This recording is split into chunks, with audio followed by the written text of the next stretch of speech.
Hello, good afternoon. We're going to talk about international relations as an academic subject.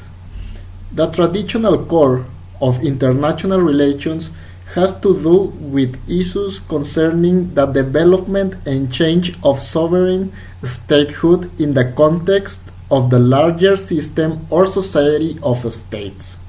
That focus on states and the relations of states help explain why war and peace is a central problem of traditional international relations theory. However, contemporary international relations is concerned not only with political relations between states, but also with a host of other subjects: economic independence, human rights, traditional corporations, international organizations, the environment, gender inequalities, economic development, terrorism, and so forth. For this reason, some scholars prefer the label international studies or world politics, which all stay with the label international relations, but which all interpret it to cover the broad range of issues.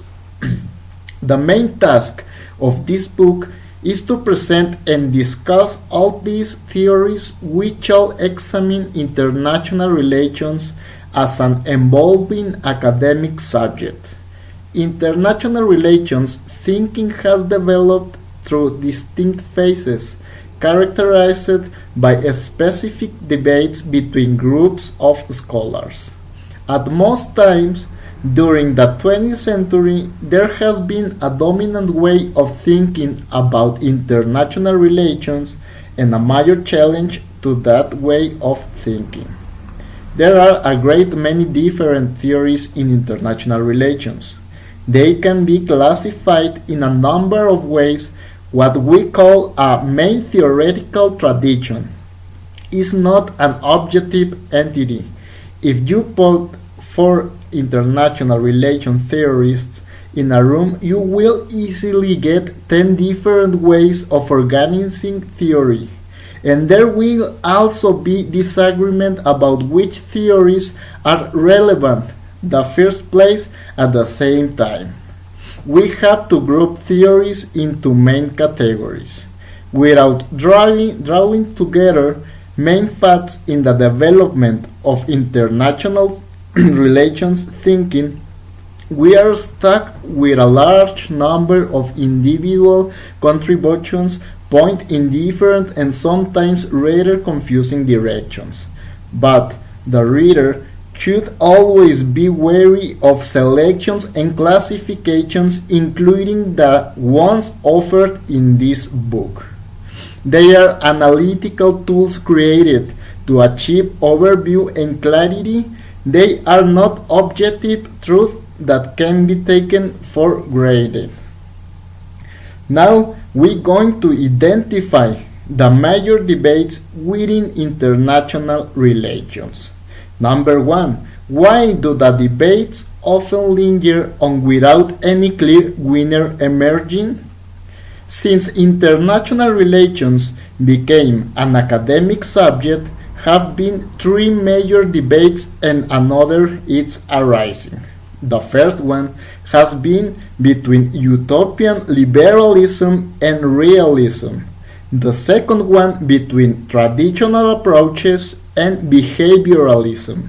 The third one between neoliberalism and neo-Marxism. An emerging fourth debate is between established tradition and post-positivism. Any debate is winning on the time because international relation is constantly evolving and it is necessary to pay attention at these changes or evolution. Number two, which are the established theoretical traditions in international relations? There are four traditional theories. One of them is realism. Liberalism is the second one.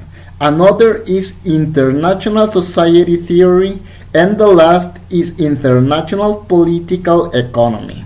All these are considered as established theories because All of them are searching and answer at the questions of real moments. Now, number 3. Why was early international relations strongly influenced by liberalism? The international relations have been influenced mainly by the liberalism because the liberalism have had very clear how to avoid disaster like the major war in the future, and they believe that reforming the international system and building up a safe world through democracy, all the nations will live in harmony. Number 4. Seen over the long term, realism is the dominant theoretical tradition in international relations. Why? But in international relations, the realism is the dominant theoretical tradition along the time, though this theory is very critical based in the observance in the egoism power of the governments, that they don't practice the positive and idealistic point of view of the liberalism. The fact have a heavy head. The Cold War lent into a realistic interpretation of the world to all nations. Number 5. Why do scholars have pet theories? What are your own theoretical preferences? Nevertheless, the scholars in international relations have preferences in theories. Do the old and continued debate between liberalism and realism is still in the table. They became in neoliberalism and neorealism with some scientific elements, but there is no solution, and I think never will be. Neo-theory will be winning because East and West have differences of origin and never will make interpretations over the world politics in one side. Thank you for watching.